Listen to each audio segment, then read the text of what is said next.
Perkenalkan, nama saya Irma Damayanti Siregar dengan NPM 2108260048. Baik, di sini saya akan mempresentasikan hasil mind map saya yang berjudul homeostasis di blok sel molekul dan hematologi. Baik, yang pertama saya akan presentasikan yaitu ada pengertian. Jadi pengertian dari homeostasis sendiri itu adalah kemampuan tubuh untuk menjaga kondisi internal agar tetap seimbang meskipun lingkungan eksternalnya itu berubah. Contohnya seperti suhu tubuh itu tetap berada di 36-37 derajat meskipun cuacanya itu panas ataupun dingin. Kemudian untuk mekanisme utamanya, jadi yang pertama itu ada termoregulasi. Nah, termoregulasi ini adalah pengaturan suhu tubuh yang dilakukan oleh hipotalamus. Kemudian yang kedua ada osmoregulasi. Jadi osmoregulasi ini adalah keseimbangan cairan dan garam melalui ginjal.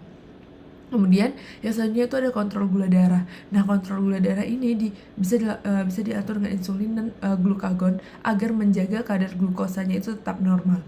Kemudian yang selanjutnya ada keseimbangan pH, yang mana ini diatur oleh paru-paru dan ginjal. Kemudian selanjutnya itu yang pertama ada termoregulasi. Jadi termoregulasi itu suhu normalnya itu berada pada 36-30 derajat. Nah, apabila suhunya itu meningkat, maka tubuh itu akan mengeluarkan banyak keringat sehingga tubuh itu akan mendinginkan. Kemudian apabila suhunya turun, maka tubuh itu akan menggigil dan nantinya akan menghasilkan panas. Kemudian pada pusat pengaturnya itu yang kita ketahui yaitu berada pada hipotalamus. Yang selanjutnya ada osmoregulasi. Nah, osmoregulasi ini diatur oleh ginjal. Hormon yang berperan itu ada ADH dan aldosteron, yang mana saat terjadinya dehidrasi, tubuh itu akan menahan air sehingga urin yang dikeluarkan itu warnanya itu akan lebih pekat ya. Dan pada saat kelebihan cairan, tubuh itu akan mengeluarkan urin yang lebih encer.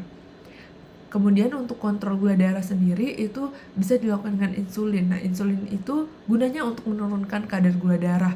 Kemudian glukagon. Nah, kalau misalnya glukagon, dia ini untuk menaikkan kadar gula darah. Nah, normal dari kontrol gula darah itu ada 70-110 mg per desiliter. Nah, gangguan yang terjadi pada gula darah ini contoh penyakitnya itu seperti diabetes mellitus ataupun hipoglikemia. Diabetes mellitus untuk gula darah yang meningkat, dan hipoglikemia itu untuk gula darah yang menurun. Kemudian keseimbangan pH.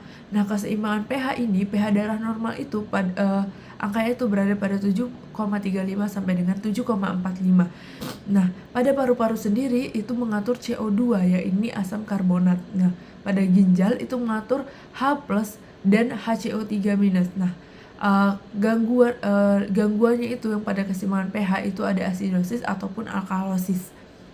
Untuk kesimpulannya, jadi homeostasis itu adalah mekanisme penting untuk menjaga keseimbangan tubuh. Nah, yang mana itu melibatkan sistem saraf, endokrin, dan organ tubuh seperti ginjal, paru-paru, ataupun hipotalamus. Kemudian pada homeostasis itu juga menjaga tubuh itu tetap sehat meskipun lingkungannya itu eksternalnya itu berubah. Mungkin cukup sekian yang dapat saya sampaikan. Berikut adalah referensi yang saya gunakan untuk menunjang pembuatan mind map saya. Apabila ada salah kata, saya mohon maaf